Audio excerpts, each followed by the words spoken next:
Last week we talked about how to develop values you can use in your company. And oh, by the way, those values that you develop for your company, those should be the same values that you find important in your life as well.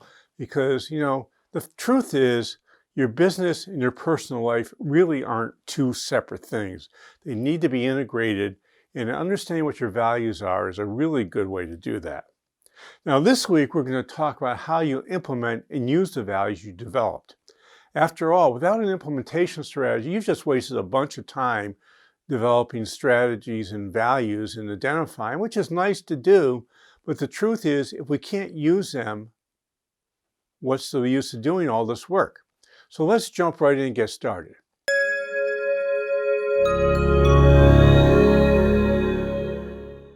Now, for the first thing you need to do is understand that not only are the values the things that guide you in your life, but they're also a tool to use to help you and help others understand what's important in your life.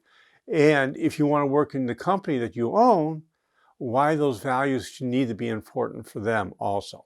Now, your people in your company don't have to adopt your values and make it their values. They need to respect them and they need to work within them. And that's where these clarifying statements become really important. You want to use your values as keystones that you have for hiring. And this is incredibly important. I talk about this a lot. Jim Collins has used the term right person, right seat. Well, values is all about right seat. Is it the right person for your company? And is this person going to be upholding the values your company has, which makes it easy for you to work for them? Or they can be fighting against your values, which is going to make it impossible for you to work with them. And that's where brilliant jerks often come from. So using values in the hiring process is incredibly important. Now, in our can-do, will-do, fit factor method of hiring, these are fit factors.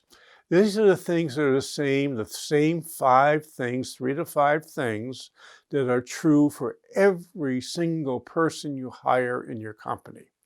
Now, when you're hiring for different jobs, the technical skills you need are going to be different, and what they're going to have to do for success in the job will be different.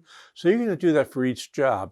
But the values, which are the fit factors, are going to be the same for everybody. Now, when you're probing for values, looking for people to tell you stories, you don't want to say, gee, how do you feel about personal responsibility? They're going to come back to you and tell you, oh, I think personal responsibility is wonderful. Without it, you can't go, blah, blah, blah, blah, blah. They're going to feed you what you want to know. You want them to tell you a story about if personal responsibility is a core value for your company, and I hope it is.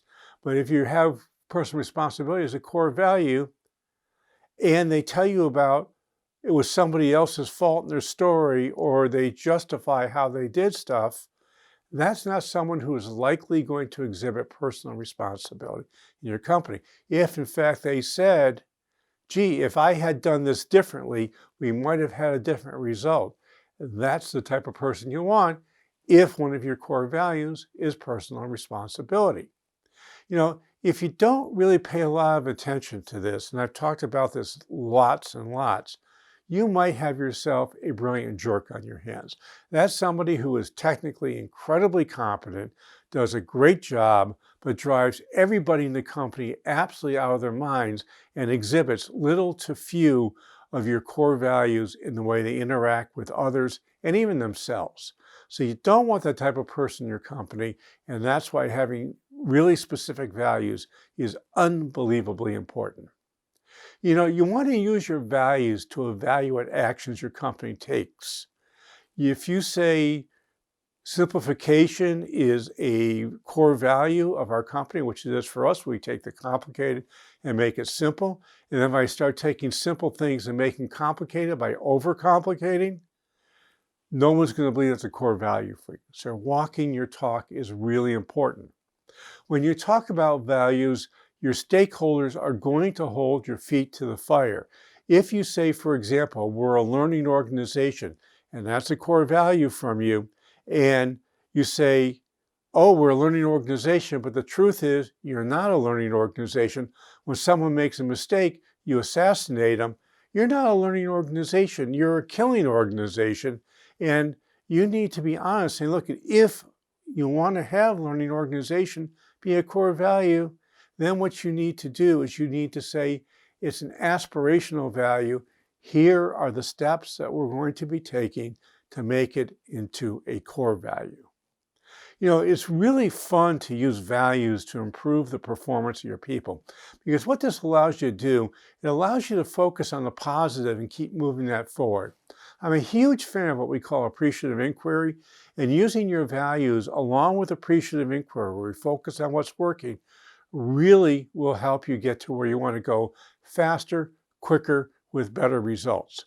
Now, the truth is, and you have to understand this, the way we make progress in the world is usually 3 steps forward, 1 step backwards, 2 steps forward, 1 step backwards, 3 steps forwards, 2 steps backwards. But the general target that we're going is on an upward curve, and that's what happens when you're using values to improve, because people will fall back, and it gives you a chance to have a conversation, have a correction, learn from mistakes, and move on. If it's a wrong seat type of issue, in other words, the person that you're working with, their values are great, they're a good fit for your company, but they're just not doing the job especially well, don't talk about values. Talk about the job itself and say, gee, is this the type of job that you're excited about doing, and does it fit in with where you are? Now, if your company is big enough, you can move them to a place where they're going to be in the right seat. But unfortunately, most of the companies in this country have less than 5 employees. The vast majority of the companies have less than 5 employees. And if you have somebody who's a wrong seat issue, likely, even though they're a perfect fit, they're not going to be able to stay with your company.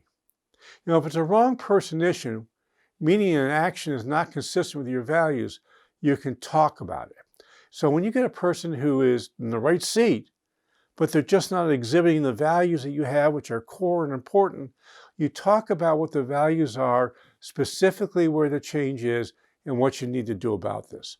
Now, I've told this story a lot of times. I had a commissary manager, when she was working at our commissary, was showing absolutely no personal responsibility. Through a long conversation that we had, and it went for about 15 minutes, she got it that what she was doing was blaming and justifying everybody around her for a mistake she had made. But once she realized that making this mistake was okay, as long as she was willing to take responsibility for fix it, her physiology changed, the way she looked at me changed, and her performance changed within the company. In fact, it changed so much, she eventually ended up becoming our commissary manager. So this is something I want you to do. I did as an experiment, and I was really excited about the way it turned out. Is you want to use your values when putting an ad in for a new employee. Too often when I look at job ads, I have this laundry list of things that the person looking for a new employee is looking for. Nothing about the values, nothing about what makes a company unique, nothing about why you might want to work for this company. What we found is, and this is in Burlington, Vermont, where our unemployment rate was 3%, we were hiring for a part-time office person for $17 an hour. And I focused the job ad completely on our values and almost nothing on the job. We ended up having 131 applications for a part-time job in Burlington, Vermont, with almost nobody available to work. So when you focus on your values, not only do you get the right person for the job, but you get more people who are excited about what your company is about, wanting to come to work with you. Another thing you can do is you can use your values for marketing. You want to let the world, meaning customers, potential customers, know what you stand for. It's okay if somebody says, that's not for me. I don't want to do business with that company, because they're not going to be a good fit.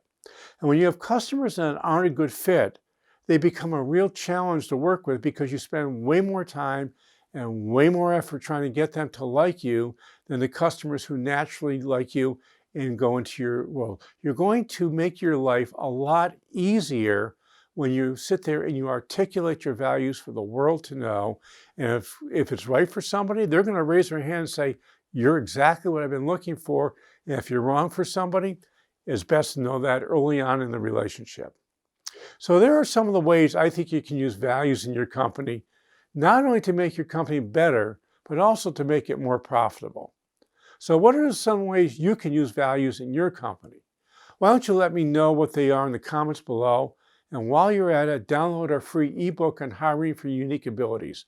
What you're going to learn is how we use values in the hiring process to get the best people and have the right person in the right seat. So this is Josh Patrick. You're at The Sustainable Business. Thanks a lot for stopping by. I hope to see you back here really soon. And next week we have part 3, where I'm going to talk about the one value I think everybody needs to have in their company all the time, no matter what.